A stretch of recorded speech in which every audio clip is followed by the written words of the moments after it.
My name is Martin. I'm 79 years old, and there's a letter I never opened. It came in 1987, February. I remember because the envelope had a small water stain on the corner, like it had been left out in the rain before it reached me. Her handwriting was on the front. I knew it was hers before I even turned it over. I held it in my hands for maybe 10 seconds. Then I put it in the drawer of my desk, the one that sticks a little when you try to close it.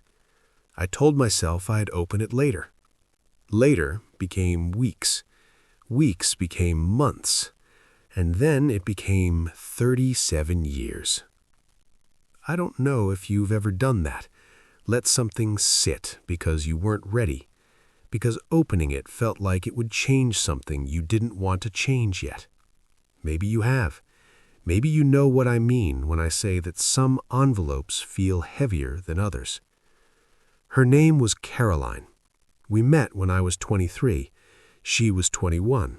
We worked in the same building, different floors. I used to see her in the lobby most mornings, always carrying a coffee in one hand and a book in the other. I don't remember which book. I wish I did. We started talking, small things at first, weather, work, the kind of talk that doesn't mean much, but somehow means everything when you're young and you like the way someone looks at you. We dated for 4 years.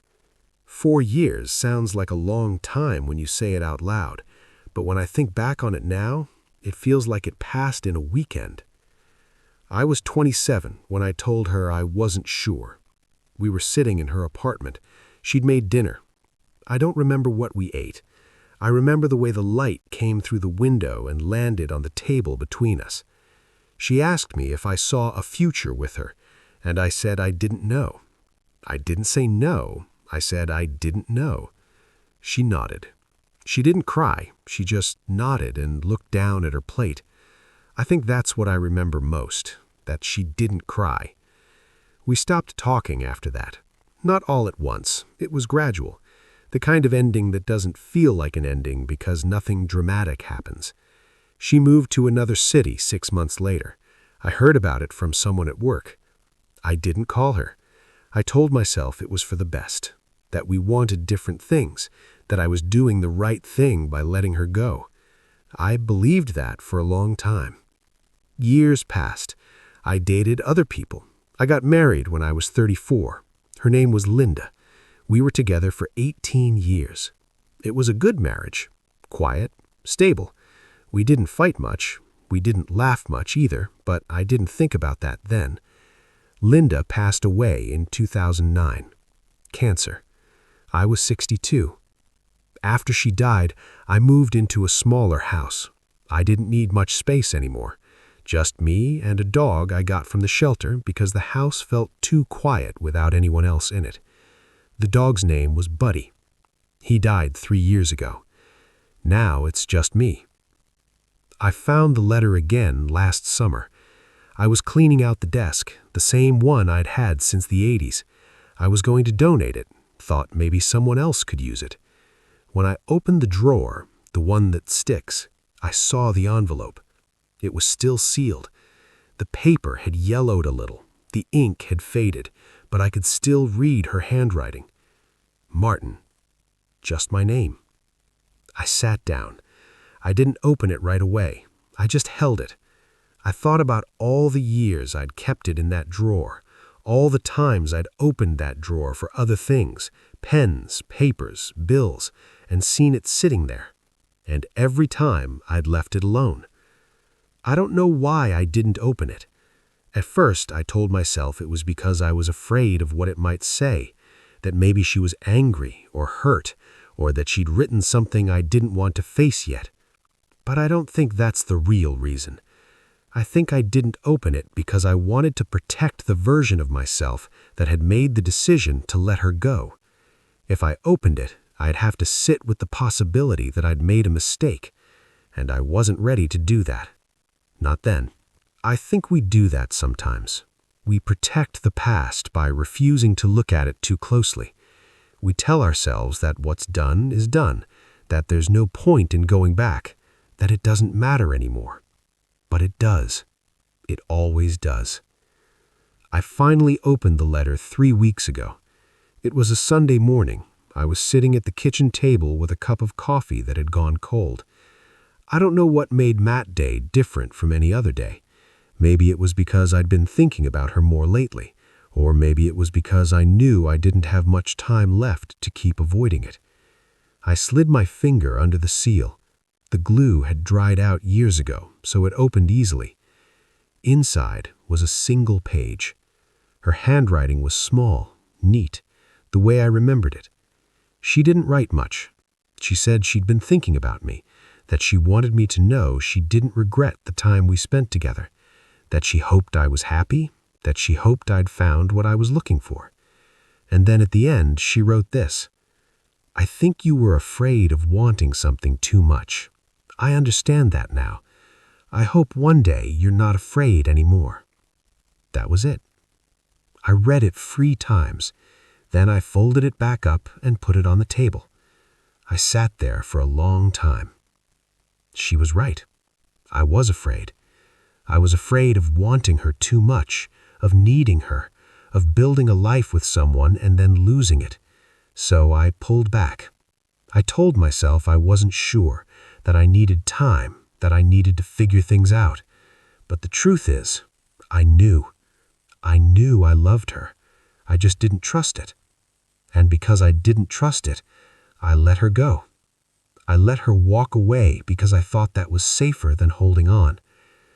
I don't know what happened to her after that. I never looked her up, never tried to find her. Part of me didn't want to know. Part of me was afraid I'd find out that she'd built the kind of life I could have had with her, that she'd been happy, that she'd moved on. And I think I knew that, if I found that out, I'd have to face the fact that I'd chosen wrong. I married Linda because she was safe. I don't mean that in a cruel way. I mean it honestly. Linda never asked me for more than I could give. She never pushed me. She never made me feel like I had to be anything other than what I was. And I thought that was what I wanted. But it wasn't love the way it was with Caroline. It was companionship, partnership, respect. But it wasn't the kind of love that makes you feel alive.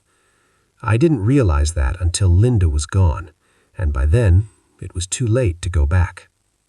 I think about Caroline a lot now. I wonder if she ever thought about me. I wonder if she married someone, if she had children, if she lived the kind of life she wanted. I hope she did.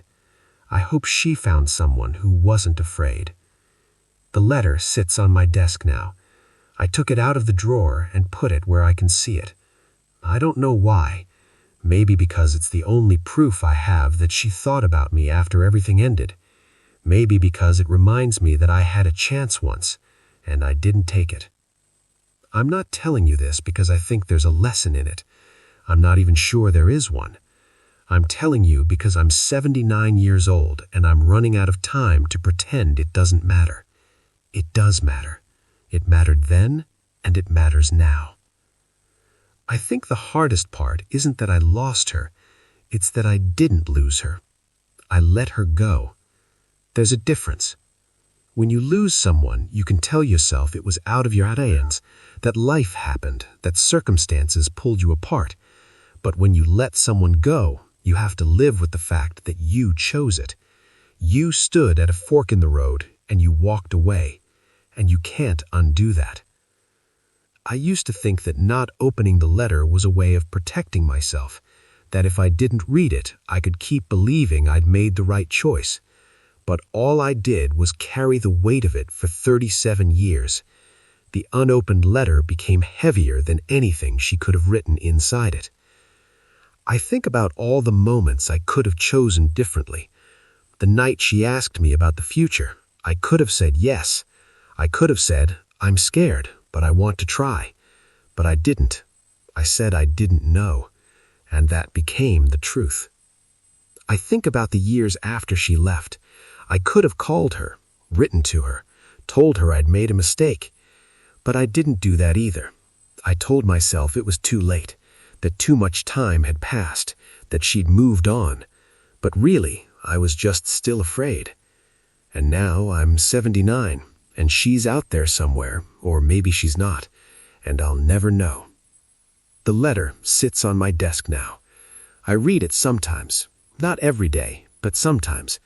And every time I do, I think about what my life could have been if I hadn't been so afraid. If I'd let myself want something fully. If I'd let myself need someone. I don't think I was a bad person. I don't think I did anything cruel. I didn't do enough. I didn't fight for it. I didn't stay. And that's what I carry now. Not anger, not regret in the dramatic sense. Just the quiet knowledge that I had something real, and I let it slip through my hands because I was afraid of holding on too tight.